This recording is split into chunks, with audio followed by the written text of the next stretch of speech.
The April collapse of a garment factory in Bangladesh may seem a world away to most Americans, but amid the rubble, brand names that grace the shops lining New York City's Fifth Avenue.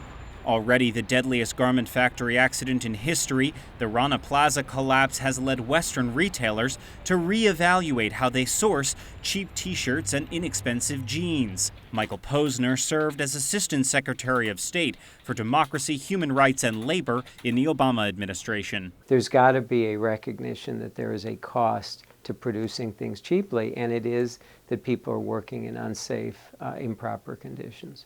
Some U.S. retailers like Walmart and Gap have committed to funding occupational safety programs.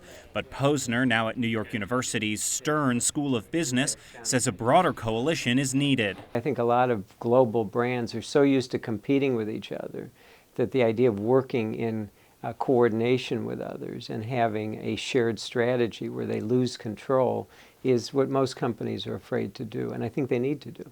And consumers may play a role as well. Last year, a study out of Harvard and the Massachusetts Institute of Technology showed shoppers are willing to spend more on clothing made under fair labor conditions. But just how much can good intentions here in the U.S. affect labor standards half a world away? You have to assign blame where you think the problem arises. Columbia University's Jagdish Bhagwati. He says U.S. companies are often scapegoated, obscuring responsibility. The responsibility belongs to the people and their government working with them.